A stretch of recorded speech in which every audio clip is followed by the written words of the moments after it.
Awesome. Hello, welcome. Good morning, good afternoon, good evening. I don't know where everyone is, but it's currently 4 p.m. here in London, UK. And I'm joined by Duncan, who I shall introduce properly in a moment. So I'm going to share my screen for you guys so we can get started on the presentation we've put together. Just got to find it for you. Click the share button. So seamless and organized. Wonderful. Hopefully everyone can see that. And we'll get started. So today we're just going to be we're going to be running through our latest VR project we've done for the NHS. So that's the National Health Service here in the UK. So the NHS have been using CenarioVR recently, and they've commissioned us to do some work for them. We'll get more into the details of that in a moment. So just a bit more about us. So Duncan and I are a part of Video Interact. So we are specialists in interactive film and VR here in the UK. So I'm Jack. I'm a digital learning designer. I've been part of the e-learning industry for about several years now, and along with a part of Video Interact, we produce some award-winning learning content. I've been using CenarioVR for about 4 years, since the beta came out in 2018, I believe. And over the past couple of years, I've used the tool to produce learning for the NHS. So we've done multiple projects for the NHS. We'll be showing you our latest one today. And Duncan, over to you.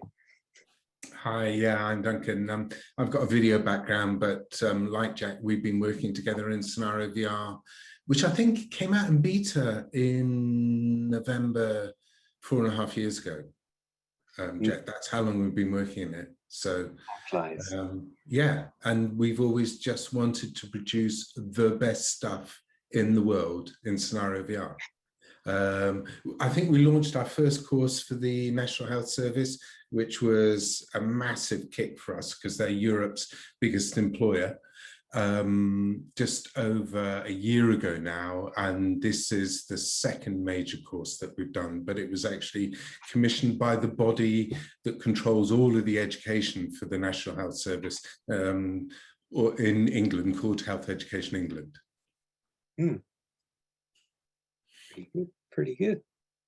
All right, let's continue. So what we'll be looking at today, so our presentation will follow our latest work for Health Education England, as Duncan just mentioned, specifically Speaking Up and Escalating Concerns. So this is the one on the left-hand side here. For this, we'll be discussing the development process from planning to delivery, as well as discussing the results and benefits of using CenarioVR.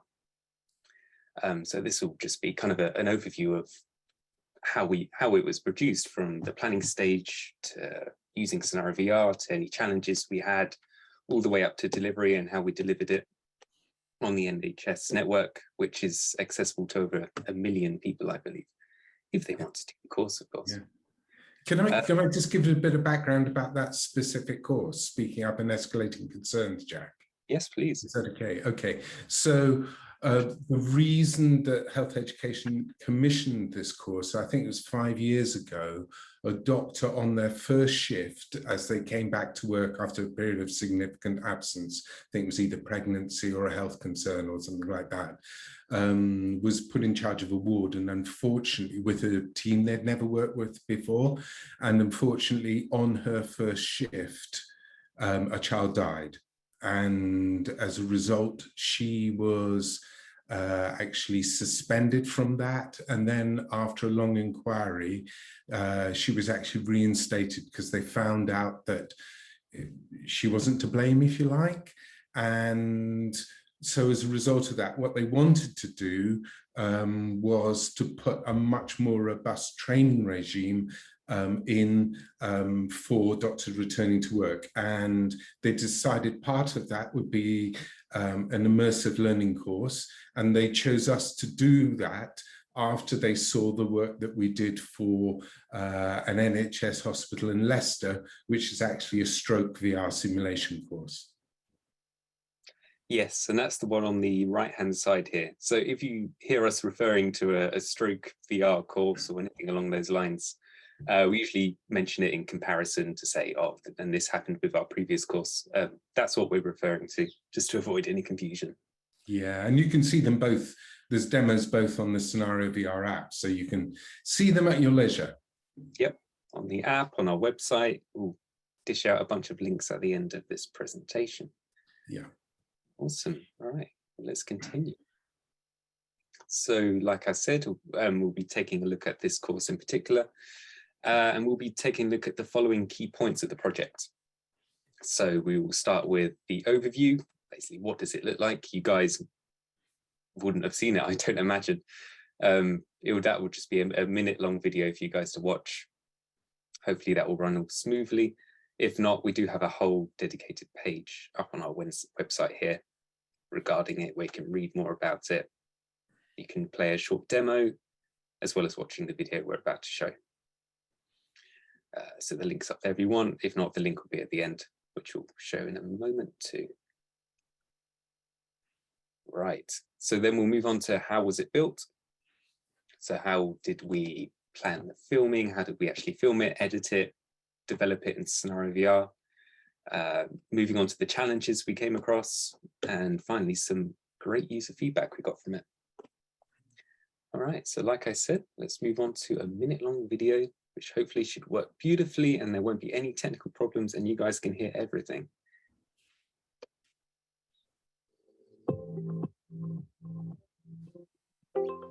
The supported Return to Work training team have developed an interactive 360 VR resource, which follows Dr. Lucy Jones as she returns to work after a significant absence. Asked to cover a night shift, she negotiates with colleagues, patients, and their relatives, manages a genuine emergency, and quickly finds her feet again in the workplace. Viewers can see everything that happens, gain insights into the thoughts and feelings of Lucy's patients and her team, listen to expert testimony, and experience the roller coaster of a busy night shift. As they complete this immersive learning resource, health professionals will explore techniques and develop skills which will enable them to escalate concerns and speak up. They will develop their ability to manage challenging conversations and situations, skills that are increasingly recognized as contributing to the quality and safety of care for patients.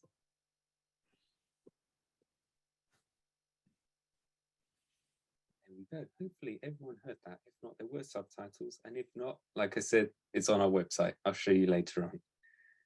Great. Next page. That's the same page. Here's the next page. So how was it built?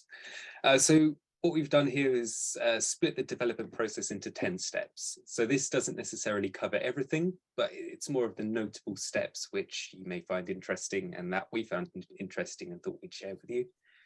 I won't read through all of them because you can see them on screen here. But yeah, just to note that some steps were skipped because they might get a bit tedious. So for example, there were probably more review stages than we'll say are on here. And yeah, some things were thought about beforehand. For example, step 8 accessibility, that was thought about in the planning stage. It wasn't just an add-on at the end, it was always in the process. But hopefully this is kind of a clear enough timeline for us to walk through for you guys. So we'll start off with planning. So the planning started in September 2021. We wanted to do it in person, which was great to do. So we met with everyone and it was a really good kind of, we spent a whole afternoon together. We were just brainstorming ideas, seeing how things would fit together. And it just worked really well because not only were we helping, it just helped having people there to produce the content. We were building relationships with the client. So if they had any thoughts or feelings, they wouldn't feel too nervous or anything like that to share them with us. And likewise with us, if we could understand what they wanted better rather than if we were just emailing each other all the time. So that this was a really good thing to do. So I've noted here, having this meeting helped us create a coherent vision for the learning, which everyone was happy with. build good relationships with the client, building bridges, so thoughts, ideas, and even concerns can easily be shared, and share our experience with not only creating the content, but also giving advice on delivery methods and accessibility. Now, I was included at this stage, even though this is primarily a, okay, we need to script the film, we need to sort out actors and things. I found it really helpful to be a part of this stage of the process because I can give my input as the CenarioVR developer. Okay, you want to film it like this, I can picture that in my head, how that's going to look on the screen. I can think of how the interactions and activities can work. And it was just good to be there to reassure the client that whatever ideas they had, it could work in CenarioVR. So if they had an idea of, oh, can you show this pop-up information at the end of the course? Yeah, no problem, you can do that.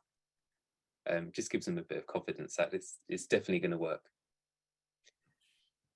Yeah, if I can just add, Jack, as well, what the really interesting thing about working in a tool like CenarioVR is that you can do things for the first time that nobody else has done, and you shape people's expectations. So it's like, what is the nature of the interaction that you want to solicit from your audience, and how do you go about that, really? And so when we were sitting down here with, there's 3 doctors, there's another one who took the photograph, who were the main team, myself, Laura, who's head of production, you can see Jack in the cap. It was like, okay, this is the nature of the message that we want to convey, but how can you get across that best in a 360 VR environment? What's it going to mean? What's it going to look like? And how can you gauge a response from the audience? So anyway, it was great. It's such good fun. Yeah, it's really good. And there was free food. It's great day. Awesome. Yeah, so during this meeting, I don't know if you can see on the laptop there in the corner, speaking of the stroke scene earlier, because we had done that course just before we started this one, we could use that as a template for the client and say, this is what it can look like. Yeah. And that was so helpful for them because it was in the same setting. That previous course was for the NHS as well. So they can visually understand, okay, that's how things work. We can get a mind of how things are going to work for us, which is really good. And I think by the end of it, they really understood our methodology and what we can do with CenarioVR. So, which was completely different from anything else they'd done. And much better than any other 360 VR immersive learning they tried to do in the NHS before.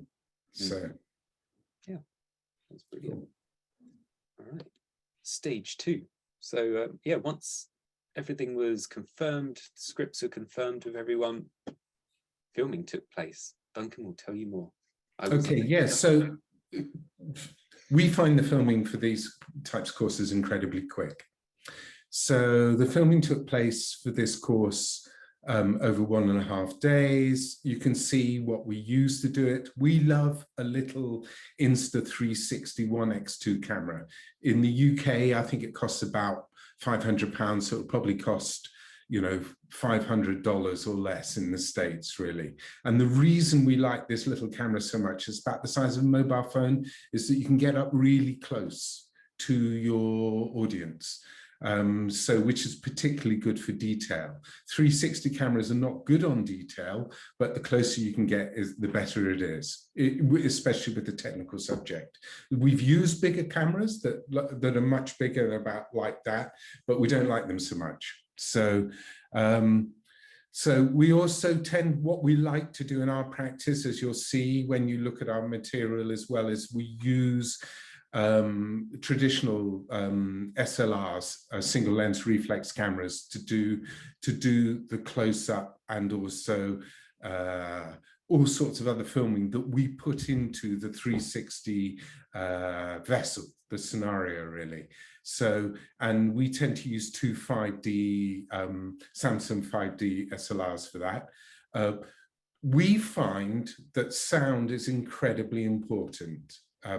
And so we have wireless mics, and also you'll see at the bottom that list Zoom recorders. But you don't need this level of equipment. It's just that what we like to do. And also I put in the LED panels that you can see in the picture there. There's a couple of LED panels that we use as lights. And you can also see Jack, one of the cameramen, not Jack Gaylor, but another guy called Jack Hill with an SLR, if you like, there. So, this can be a very simple process, or you can make it slightly more complicated like we do. But in filming terms, this is still very simple for us. And, if you've got the skills, an easy thing to do. I think what was great about that day, I think it was evolving kind of as it went along, because some of the staff members, wasn't that right, Duncan? They turned up and they wanted to be involved in it. Is that right? Yeah. Actually, what happened was that we had the day out. Laura, the head of productions, written the scripts. We knew what we wanted to cover. And we knew we were working with 5 actors that Health Education England had hired and a number of medics. But it got around that we were doing this. So people came from all over the country. And in the end, we had 9 real doctors who were there, who took part in this, as well as the 5 actors. So Laura, who's the director and our head of production, was saying, what do you do? What's your job? What's your role usually in the hospital, that you work in? And she roped them into the different scenes. So some of the scenes got 4 doctors in, because she said, okay, do what you normally do in this situation.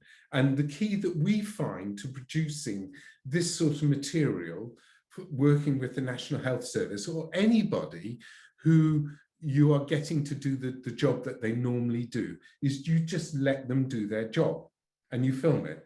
And we always find that we only need 1 or 2 maximum, no, 1 or 2 takes in the 360. And then we take more takes on the SLR cameras, because, you are filming literally people who normally do that job. So it comes across incredibly natural and very realistic. Yeah. What's more realistic than a real life person doing their job? Absolutely. Awesome. So yeah, it's like Laura invented this method. We haven't seen it used before. None of the other training that we've seen for Health Education England or the NHS use it. It's just like we used it in the stroke scene that we talked about before. You've got the stroke team playing their normal roles. We decided to do the same thing here, or Laura did. Yeah, worked really well. Oh, shall we move on to editing? Right, so I didn't personally edit the footage, neither did Duncan, but we can talk about it. So it was our colleague Jack Hill that did the editing. He's the one on the camera on the back of this image here. So he took the footage and he edited it as well. So the footage was edited over 15 days using Adobe Premiere Pro. The footage was then sent over to myself to begin VR development. If you do have any questions regarding editing 360 video, please do send them over and I'll forward them on to Jack and get some good answers for you. But just a couple of tips as we're here. So the first thing was that we had a lot of 360 scenes. So as you can see here, there's 16 360 scenes and 25 interviews, which meant kind of the package was guaranteed to be very large. So the NHS, they had a 2 GB limit on what we could deliver. So that meant we had to reduce some of the video sizes, which meant reducing some of the video quality. So for the 360 scenes, they were filmed in a native 4K resolution. And what we had to do was reduce that down to a HD resolution of 1920 by 960 pixels. So this was to help the content run smoother on multiple devices. So for example, a mobile, it would run way smoother than if it was 4K. And like I said, to reduce the size of the final package, just so it's under that 2 GB limit. So we didn't want it to go, we wanted it to be the best it could be, but still be under that limit. So there was compromise with quality versus size. And another thing was we had a lot of videos. So we did use Jack Hill and we used a share folder. So this meant he can upload all the videos and I'd know those ones would be the latest. I've been with some clients where they'd send emails with new files over and over and you get like 10 emails with different files and you're not sure which one's the latest one because they haven't been labeled correctly. But just having a shared folder and knowing that those ones are the final ones was really helpful.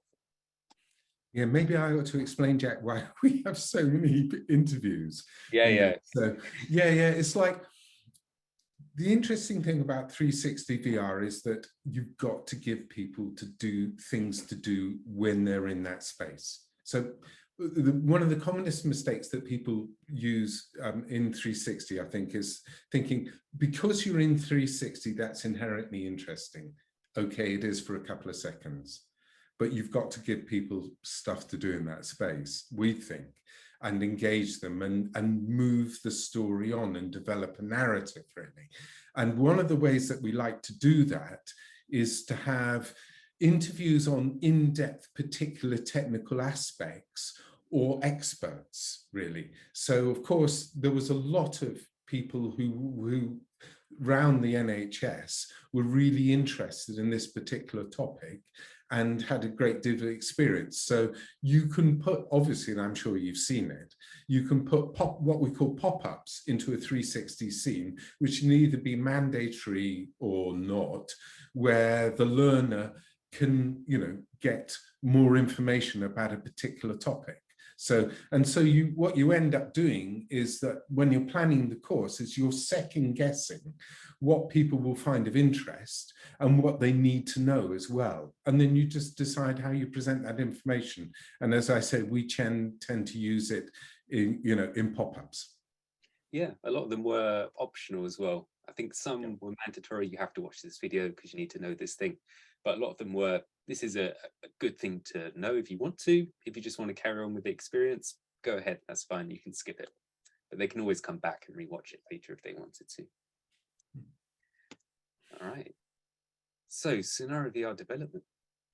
So yeah, moving on from editing. Once I got all the footage, development began. So initial development for this project in CenarioVR took around 2 weeks to complete. And the majority of visuals produced, so for example, this title card you see on the screenshot to the right, that was all produced in Photoshop and then imported in. Likewise with the buttons, just so we can have a kind of a custom button color and font and shape and all that. That was put in Photoshop and then dragged in, labeled or put as a hotspot and done that way.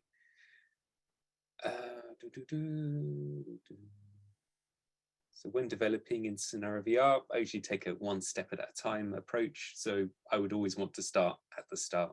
So this was the first thing I built. Then we kind of moved on from there, went through everything. I kind of do it that way. So if anything, I already have a storyboard, so I know what everything's going to look like in the end. But during development, I want to create and perfect one scene before I move to the other.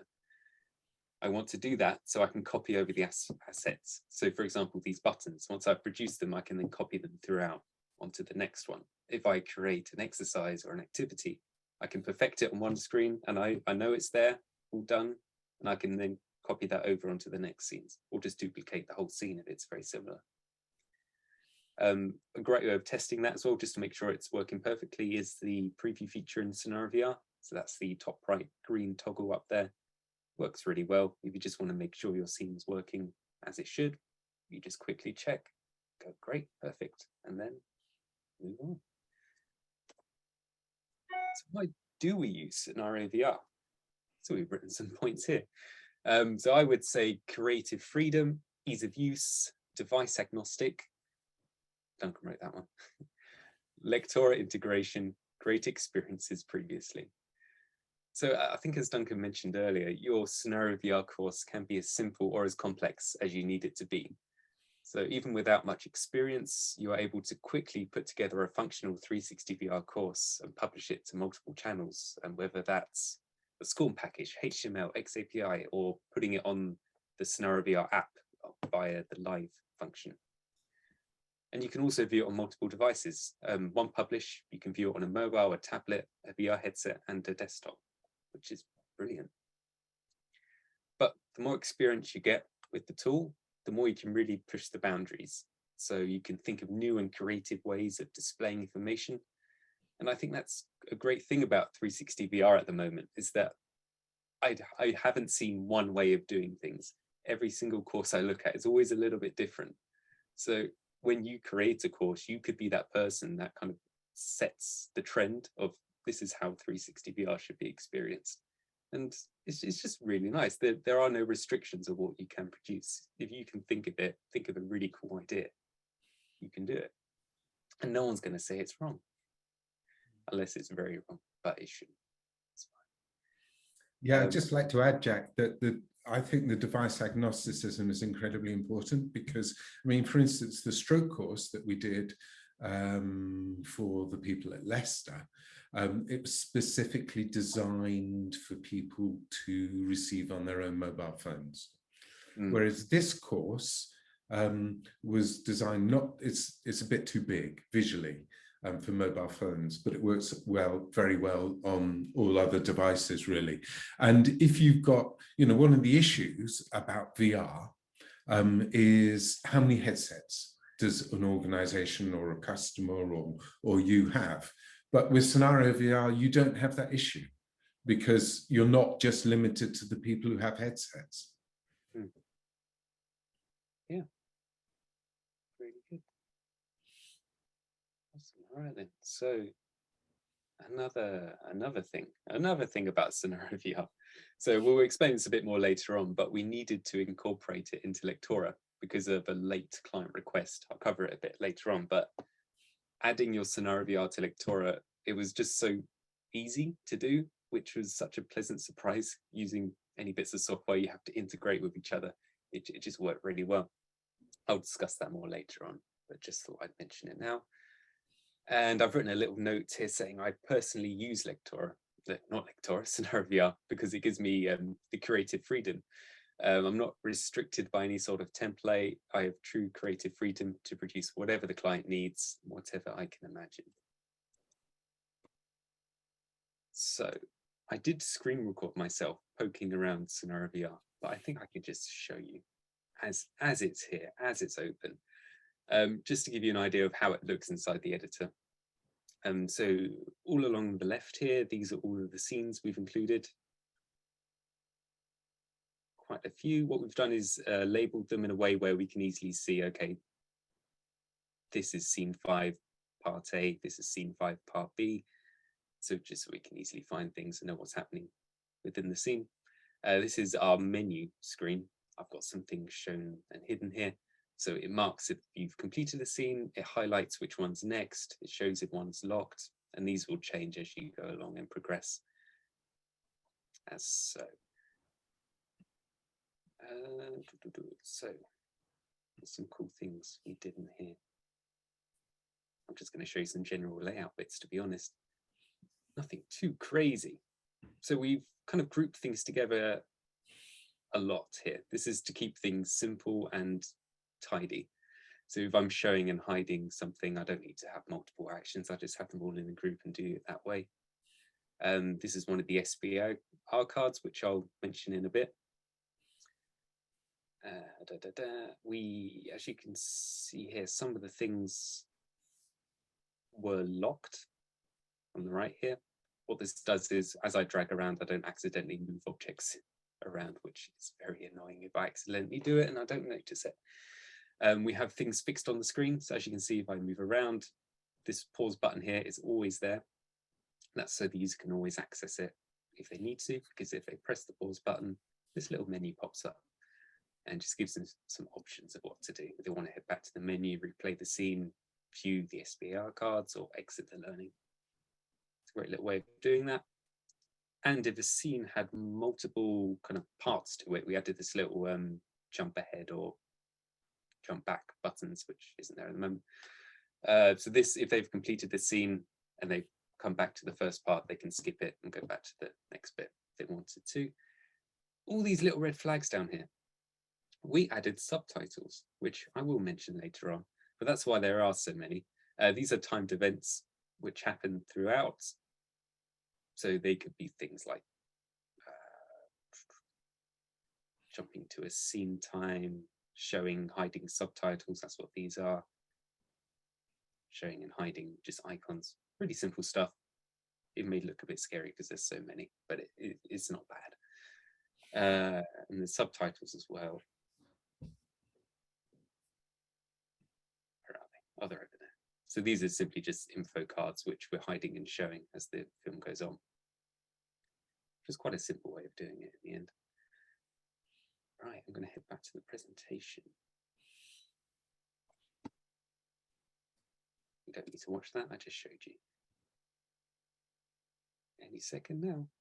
Right, so a couple of new activities we introduced for this course. So the first one was this pace spotting activity. Duncan, do you want to talk about what pace is and why it was introduced? Is it probe? I can't remember. It was probe, alert, challenge, and escalate. Yeah, that's right. Okay, so the NHS used this acronym, which is because this course is about escalating concerns. Basically, so you've got an acronym that you can work through, you know, in terms of challenging. Because the problem that they have is if you've got a new doctor, if a doctor's on a ward or in a situation, lots of the people turn to them because they expected to know everything.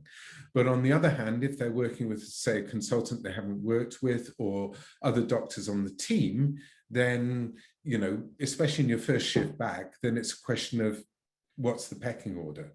And also, at the end of the day, the most important thing is whether the patient is well cared for and is, you know, healthy and everything like that. So this is a tool that they have, so someone can basically run through and be comfortable questioning their colleagues that with them, even if they're much more senior than them. And so we actually wanted to show that live on screen and get people's understanding as they go through the course, because it's an incredibly important element. Yeah, it is. So I've got a quick video of here just showing it in action. So yeah, it was added to keep users engaged as they watched on-screen conversations, as well as testing their knowledge. So as part of the learning objectives, the user must learn how to identify and use the acronym PACE within their work. As we mentioned, it starts with probe, alert, challenge, and escalate. So as the user listens, if they hear any of these PACE points being used by Dr. Lucy Jones, they should click on the PACE point they think it refers to. Yeah. So as you saw there, I thought that was an alert, it was incorrect. I thought that was an escalate, incorrect, but hopefully I'll get one right in a moment. Any second now. Escalate, will refer her. So that's an escalation, that's correct. And it goes to the end. So not only is it immediate feedback, but you get this feedback here at the end here. So as you watch the conversation, I only spotted 4 of them. Was there another one in there I missed? So what I could do at this point is retry and have another go for myself. But we've also given them the option just to view the answers. NHS staff are very busy people, and we don't want them having to retry things over and over again, just so they can maybe get that last one. And it also gives quick satisfaction as to what did I miss? Why did I get it wrong? So here we've just included this page of, right, you got those 4. What's the one you were missing? You can see what one you missed. That's where it was. And it's usually this one here, the challenge probe, because it's a bit of both. So sometimes they don't fall under one of the points, it comes under 2. I can show you quickly just how it's built in here. I think it's under the good conversation one. Yep, so as you can see, these are the PACE points up here are fixed onto the screen as well. So no matter where they're looking in the conversation, they can always quickly jump and click one of them. We have the start screen here, just giving them instructions on what to do. They are told 5 of them are available to spot, just so they roughly know how many times they should be clicking. If you click up here on the PACE probe, have a look at the actions under this. So there's quite a few if conditions or conditions under here. So we're kind of doing this using variables. So we're using timed events to say between 5 seconds and 10 seconds, the variable equals this. And if they click the probe button within that time, they're correct and will show this group. And that's kind of how we're measuring what they're doing. If they don't click the probe button within that time, it's incorrect and will show the cross icon. That's how that works. And when they do click something, it pops up with this group here, which is basically just an image, a tick, and a continue button to carry on. A bunch of more little variables in there. So this is saying A has been added to that one because the first one is A and it's gone to this variable. The second one would be B, and then at the end it would say, does scene 5B contain A, B, C, D, and E? If so, yes, great. You did it. And I don't think there's anything more to show with it.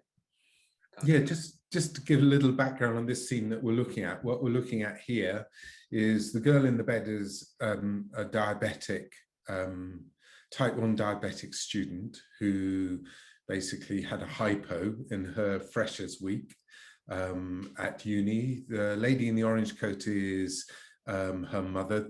Both these two people were actors, and as Jack said, the person who's basically engaging with them and all the different patients and their colleagues is Dr. Lucy Jones.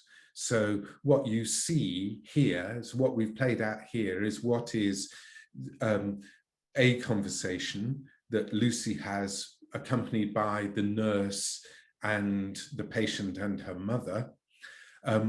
And then you compare that to an ideal conversation as well. And then in the ideal conversation, as Jack's doing here, you identify what Lucy is doing at the correct time, basically. So, so that's good summary. Awesome. Right. I think that's showing how that's working. I'll head over to the next one. Ooh, getting there. SBAR cards. So we have a number of characters within this scene, and to help give the user some background of the characters we added in these SBAR cards, I'll just play it here so you can see what's happening. One of the scenarios. Sorry? One of the scenarios.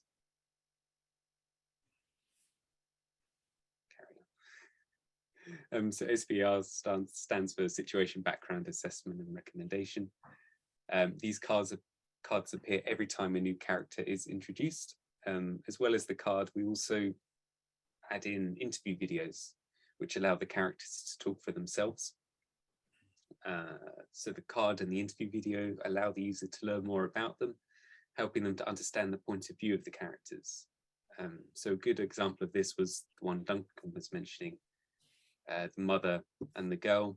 So in the film, the mother comes across rude and impatient, but as you watch her interview, you kind of understand that she's just being very protective of her daughter, which is kind of understandable in that situation, but it just helps you understand, okay, this is why she's being a bit agitated and a bit... Yeah, maybe I can just add, Jack, is that you've got there's two forms of engagement with the mother and the girl. One is in the scene that you play at, in the scenes that you play at with Lucy and the nurse and the two of them together. But then subsequently in character, we ask them about how they felt about the environment and the situation, so you have an understanding about them personally, if you like. So, you know, because apart from the SBAR cards, which is a great device, so you can get a quick snapshot about the character and the individual that you're looking at. As you all know, videos are a really efficient and quick way about getting information across about an environment that you're in, because it's instantly recognizable, or a person, you know, because, you know, that's the way that we're used to receiving information. It's so much more quicker than text or anything like that, really. Yeah, exactly. Yeah, I think one more point about this would be at the end, we've kind of gamified it a little bit where the user collects the cards. So they have this little pack or pack scene at the end here where they have some locked, which they haven't collected yet, but the ones they have collected, they're able to view them again. So if they wanted to, if they didn't watch the whole video and wanted to come back to it, they can do that.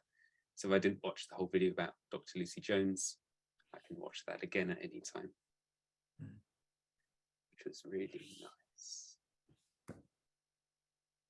Step 5. Oh my gosh, we're only halfway. We need to speed up. So rather than initially giving the client just the edited videos to review, we felt it was more time efficient to kind of knock 2 birds with 1 stone here and have the client review the videos as part of the 360 VR scenario. So by doing this, we did reduce the number of review cycles, and it also helped give the client context for the videos within the user experience. I think we've had a lot of feedback on this in the past, where having videos actually where they're supposed to be, if it's in a VR experience or even in a course, it just helps you kind of understand how the final product's going to come across. And clients usually say, oh, this is way too long for this bit of film. It shouldn't be here. It should be more towards the end. This part of the film needs to move to the beginning, so we split it in 2, things like that. And so it really helps have the context of where it is and where it will be placed. Yeah. So once we had all that feedback from the client, we implemented those changes, and we had a pilot course. So a great thing about this project was that we were able to do this. Pilot courses are brilliant. We were able to give the learning to over 50 NHS health professionals. I know the number was much higher, but I can't find an email that says the number of people, because it was definitely over 100. There were a lot of people doing this at one time. So what we did was we prepared the course, we published it, we had it as a link, sent it out to people. People did the course. We then, well, they organized focus groups after. So selected people from this pilot review came back into smaller groups, and we had discussions about user feedback specifically. Yeah, anything more? Yeah, I'd just add that the National Health Service, you'd expect, had very high standards of professional education. And we were really lucky to be involved in the excellent qualitative research they do as part of this process, really, because we'd never done it before. It was amazing. I'd love to do it every time, you know, because it really informs you. And, you know, it was just incredible. It was great. Yeah, it's really rare that you're able to receive user feedback for a course before the course has gone live. Yeah. So yeah. There's feedback. And because of the pandemic as well, at that particular time, we did it all virtually as well. You know, usually they would do it face to face, but we couldn't. So, and I think as a result, we would engage with a lot more people. So, yeah, really, really good. But how did it do? I hear you cry. Thumbs up. There you go. So the overall feedback from the pilot was extremely positive, which was great to hear. Some key things that were presented that kind of we did get back from user feedbacks, which could be useful for you guys as well. Some users were very unfamiliar with 360 VR, which producing it, sometimes you don't factor that in quite enough. I mean, one of the users, it was quite a young guy, so stereotypically you go, oh, he'd know how to use this, no problem. But you didn't know you could drag the screen around. And then other people said the same thing. Oh, we didn't know we could look behind us and different things like that. So we're like, oh yeah, of course you wouldn't. So what we did was we added an interactive tutorial at the start of the course. I think I can show you it here. Oh no, I've been logged out. I'll show you it in a minute. But what that does was, it was just an instruction that says, look to your left, click this button. Have you found it? Great, you can carry on. Just so the user can go, all right, okay, I need to do something here. I need to either rotate my device or drag my mouse across the screen to move. And also some of the situations that were actually filmed within the course, some people found a bit emotionally overwhelming due to their past experiences. So this led us to adding a disclaimer at the beginning of the learning to signpost that some scenes may be challenging and even anxiety-provoking.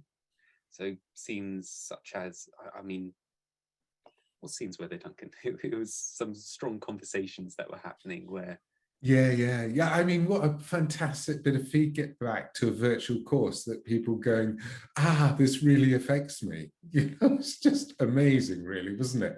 It's because it was so realistic and so naturalistically portrayed. Yeah, it was, and it was different ways. So, for example, there's a cardiac arrest scene where things are happening like at 100 miles per hour.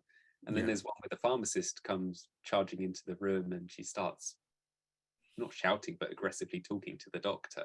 And the doctor's going, what on earth's going on here? I don't know what's happening. Yeah. I mean, a lot of the time, when you envisage these sorts of scenes with the client, they really want to dial things up, but the skill of the director and Laura, our head of production, is just to bring that down a bit. So, so it is realistic, and that people can relate to it if they haven't found themselves in that environment. But if they have, then it gives them all the cues that they need, really.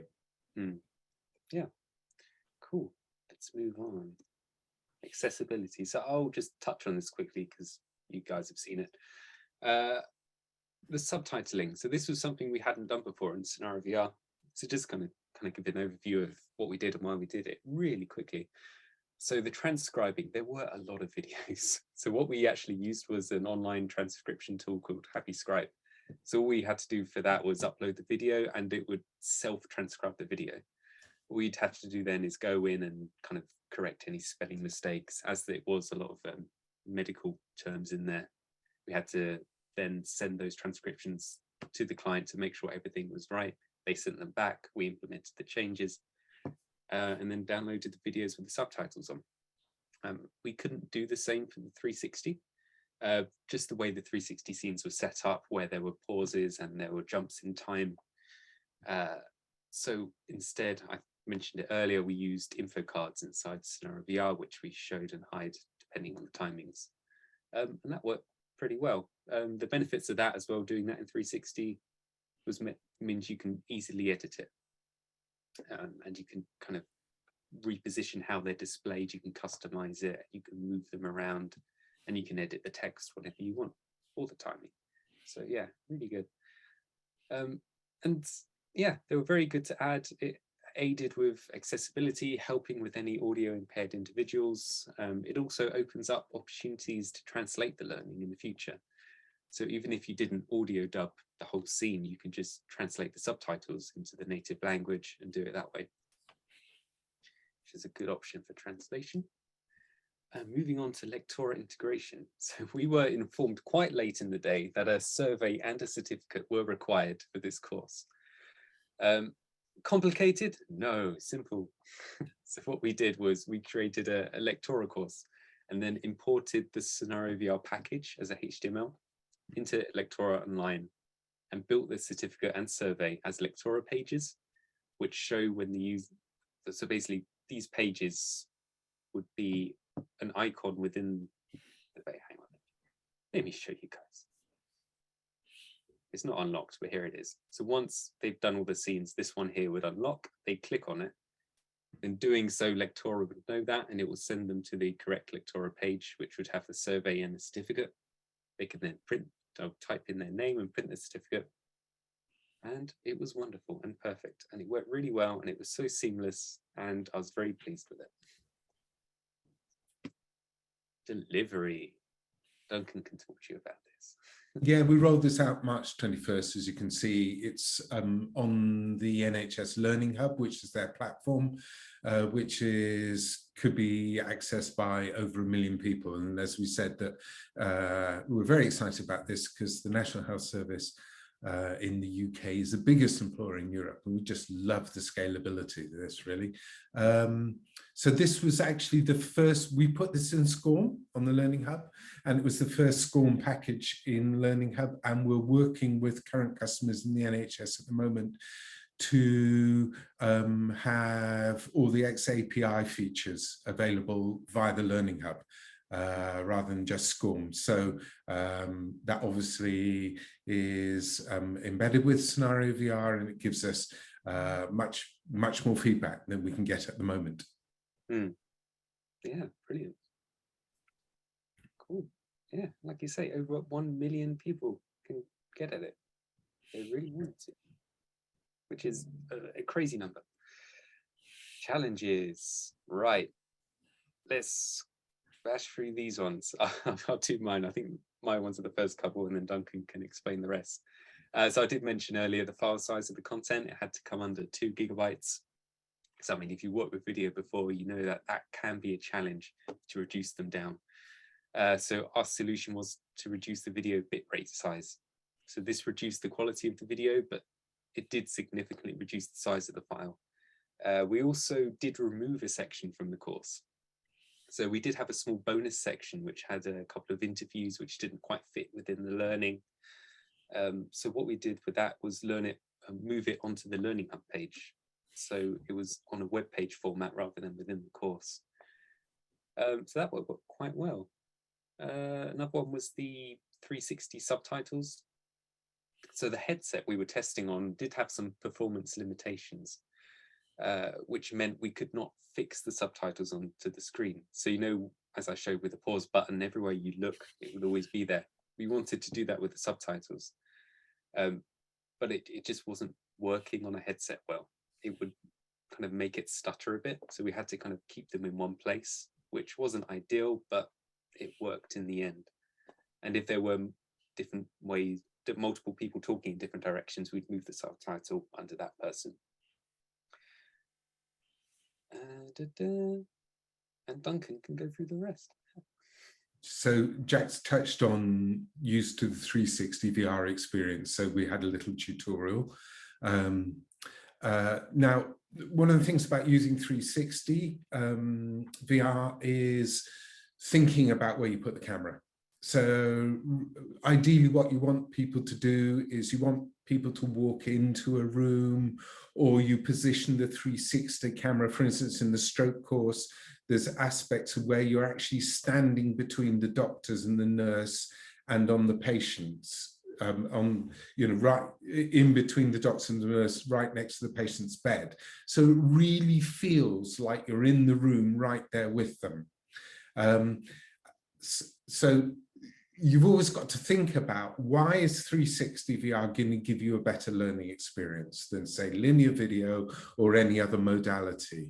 And that's to do with, how can you imagine you're being there? I've already touched on the naturalistic experiences, performances rather, from the 9 real medics and 5 actors. And this was particularly important for this course because it's soft skills.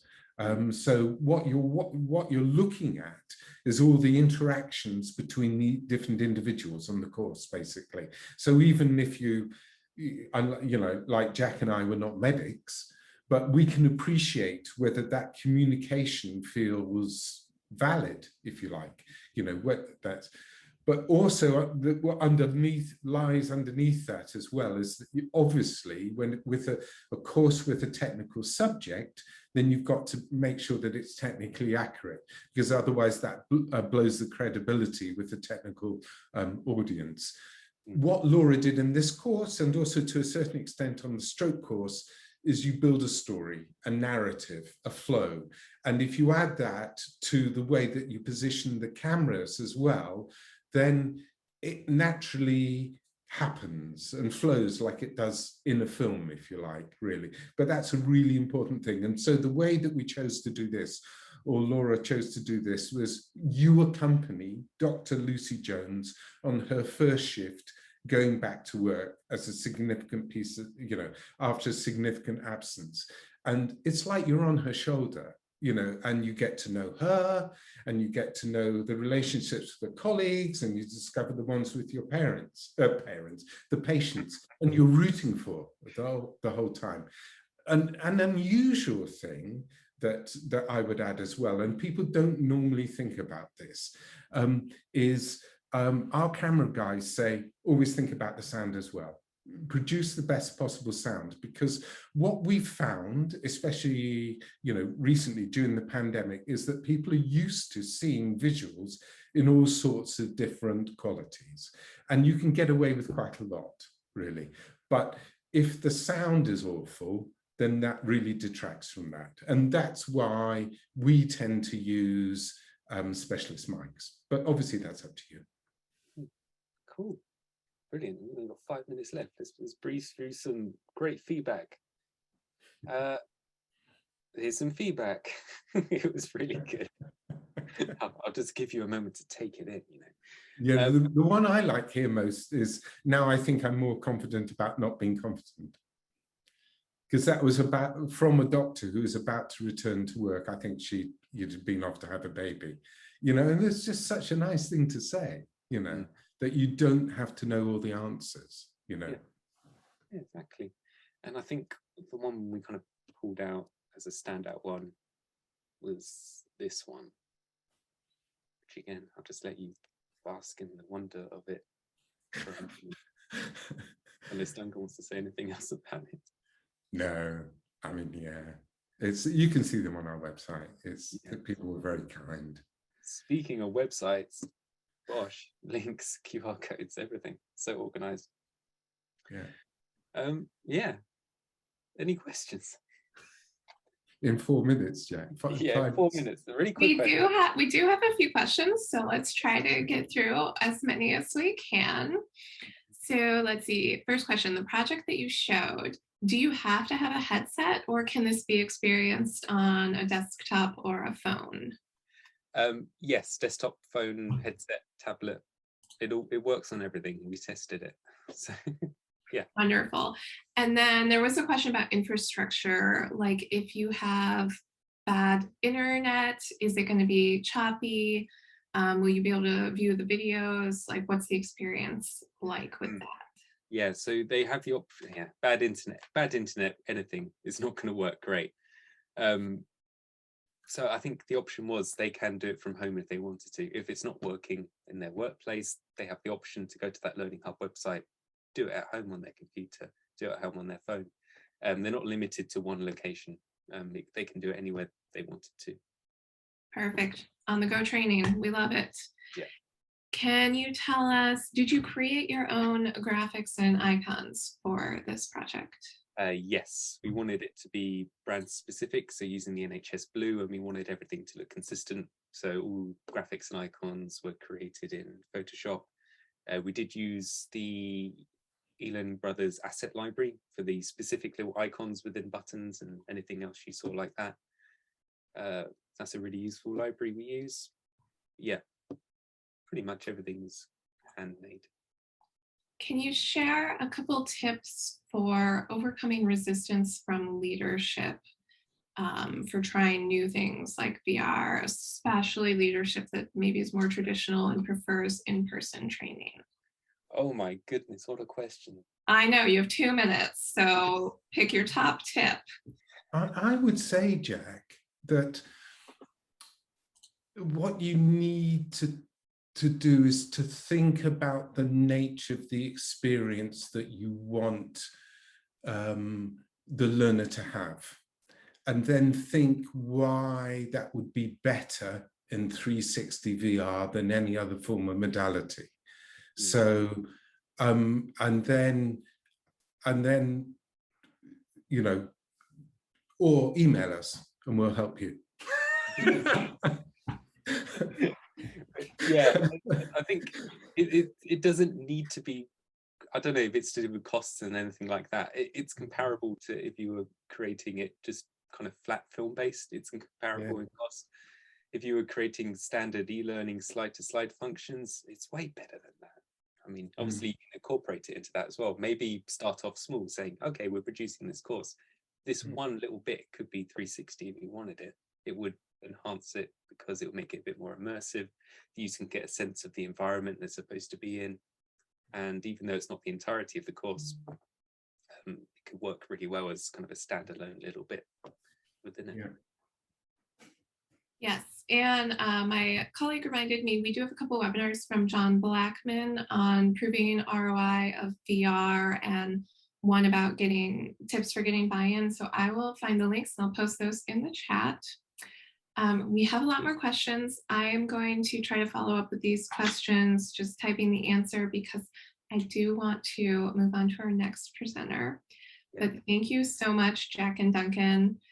Everyone has loved this. This was a really great example of CVR, of virtual reality and just ways you can do it. So Brilliant. thank you both of you for joining us today. Thank you, Thank you everyone. very much. Have a good Bye. day.